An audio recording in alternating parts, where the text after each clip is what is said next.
Happy Monday morning and welcome to another episode of Monday Morning with Mo. Let's turn that music off and let's get going.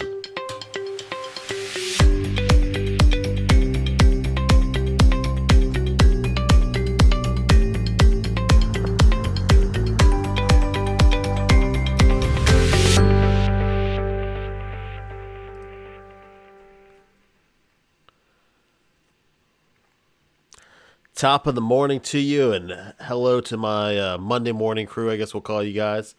If you don't know me, my name is Mo DeWitt. Thank you for joining us. We're here every Monday morning at 8 a.m. to answer all your legal questions. All you have to do is give us a call, leave us a voicemail at 407-536-6737, or shoot us an email, ask@dewitlaw.com. We're here every Monday morning, like I said, to answer your legal questions. I hope you guys had a great weekend, and hopefully it'll be a great week as well. So let's dive right into it here. The first up is we have a voicemail here, so let's go ahead and play that one. Hey guys, my name is Mitchell. I have a question about, I have an out-of-state move order from California to Florida. I live down in Jensen Beach now, but my order is from California stating that the kids move with me to Florida. I now live in Florida with the kids. Everything's good here. I receive my child support. The kids see their mother on holidays in the summer. Transfer. And now my question is that, should I do something through the court to get it on file here, or is my order good because it says the kids are moving to Florida? I just didn't really know if I needed to do anything in the state of Florida now that my kids are here and they've been here for a year, that I still have California paperwork. Thanks, guys. Yeah, thank you for the question, Mitchell. No, you don't have to do anything here in Florida if there's no issues. So if there's an issue that arises or you think an issue may arise in the future, you may want to do what we call domesticate the judgment. So basically what you do with that is you go back to the California court that issued the judgment and you get a certified copy. You file it in the local county that you live in now and you have it domesticated. Under the what we call the UCCJEA, which is basically a jurisdiction act, once the kids are here for 6 months, Florida could possibly obtain jurisdiction at that point in time. But no, there's nothing that you need to do to register it or make it official or anything like that. California court already did that under full faith and credit. The Florida courts will recognize that. It's just a matter of if something needs to be changed, if there's an issue. At that point in time, you may want to domesticate that judgment. But otherwise, it sounds like everything's going well for you, so you really don't need to do anything at this point.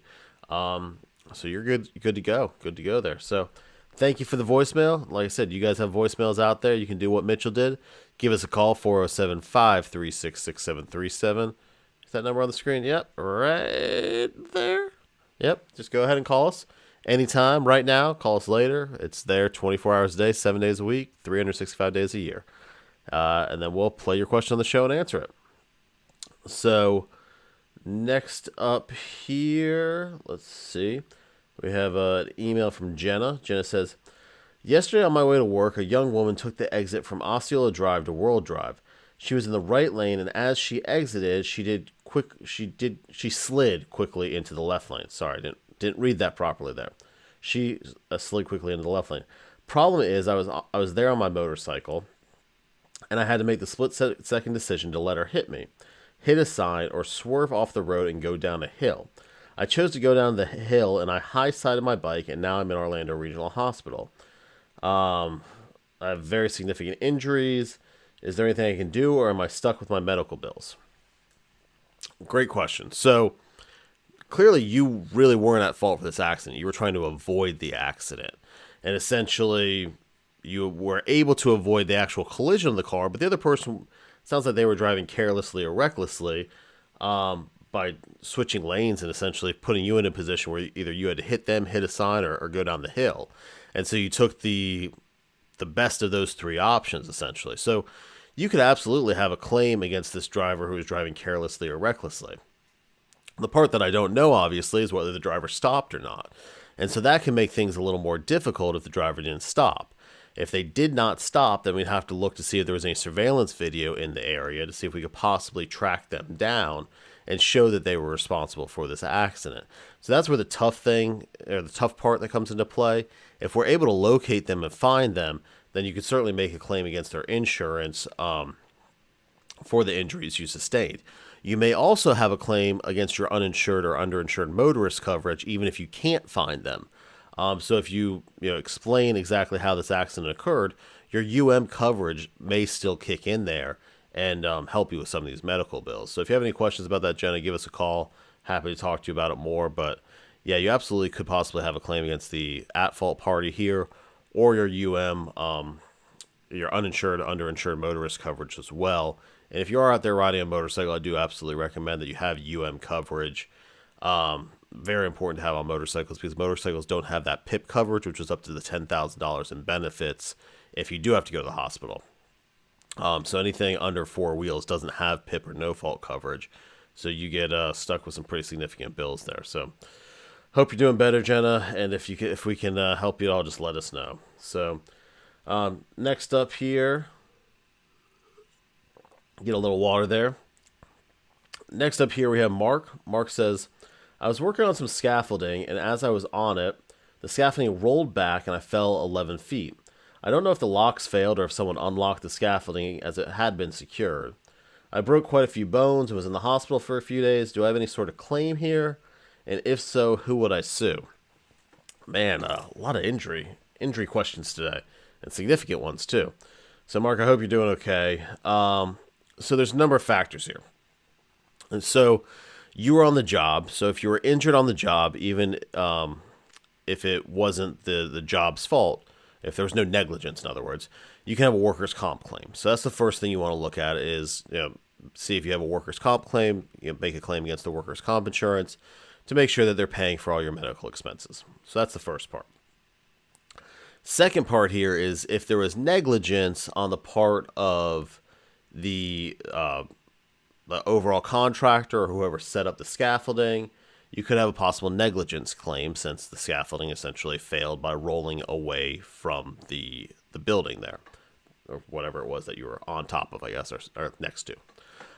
So if someone improperly set that up, you could possibly have a negligence claim, or if there wasn't proper safety precautions used, safety harnesses, things like that, things weren't provided, then you may have a negligence claim there against either the contractor who was doing the construction on the site, possibly the building owner. It depends who's hiring who, and there's some details there we'd have to look at. Finally, and the third thing that we'd have to look at is whether the actual scaffolding itself failed, whether there was a product defect in the scaffolding. So if the locks there somehow came unlocked on their own or failed in some manner, then you may have a lawsuit against the manufacturer of that scaffolding. So there's a lot to look at here. There's a lot of potential theories of liability. The most straightforward is obviously you definitely have a workers' comp claim, and they should have workers' comp insurance. If they don't, that's another issue. But that's the first one. Then from there, we'd have to see what other theories of negligence there are that caused you to fall. So happy to talk to you about it more, Mark. But yeah, absolutely. There's definitely some claims there, and who you would sue is going to depend on how things were structured, who you were working for, if you were a sub or the general contractor, who hired you, why you were there, all that kind of stuff is going to play into who we would sue. And ultimately, who set up the scaffolding as well. So thank you for the question there. If you guys have any questions out there, you can go ahead and email us, ask@dewhittlaw.com, or leave us a voicemail. This one's actually a text. You can actually text that line too. I guess somebody figured that out and they gave it a try. So I don't know your name, but it was a text message. It says, after a divorce, can the ex file to amend past year taxes? All right. So, more of a tax question than really a legal question, but I'll tell you what I know anyways. So if you were married on the last day of the year, then you can file your taxes as a married couple, essentially. If you were divorced prior to the last day of the year, then you can't file as a married couple. As far as amending, amendments sometimes come up with child tax credits, who's claiming the kids on the taxes. If you were going back and amending past tax years that you filed jointly together, I would assume that you would probably need both parties to sign off on that. And usually there's a provision in the divorce decree that says if there's any tax liabilities that the person who incurred it is responsible for it. So if you amended that your taxes and there was more due to the IRS, the person who amended it would most likely be responsible for it. The other kind of random little nugget there is if your marriage was annulled for some reason, you do need to go back and amend your taxes as well, because if you filed as married, you have to correct that. So that's the only other thing there. Otherwise, I'm not. I guess we would probably need some more details on this, as to what they're trying to amend and why. Like I said, the most common issue I see this in is with the child who's claiming the kids on the taxes. That's really where this comes up. This almost seems like they went back and tried to amend the taxes from when they were married to try to gain some sort of advantage. And yeah, from a legal standpoint, I'm not so sure why you would be doing that. From a tax standpoint, there may be some other issues there. But give me a call or shoot me another text message. Give me some more details, and we'll dig into it for you. But yeah, otherwise, if you're married at the end of the year, basically you file married for that year. If you're divorced prior to the end of the year, then you can't. So anyways, thank you for all the questions. Hope you guys have a great week. If you guys think of any more questions throughout the week or have any legal issues, give us a call, shoot us an email. That's what we're here for. And otherwise, we will see you next week on another episode of Monday Morning with Mo. Have a great week, everybody.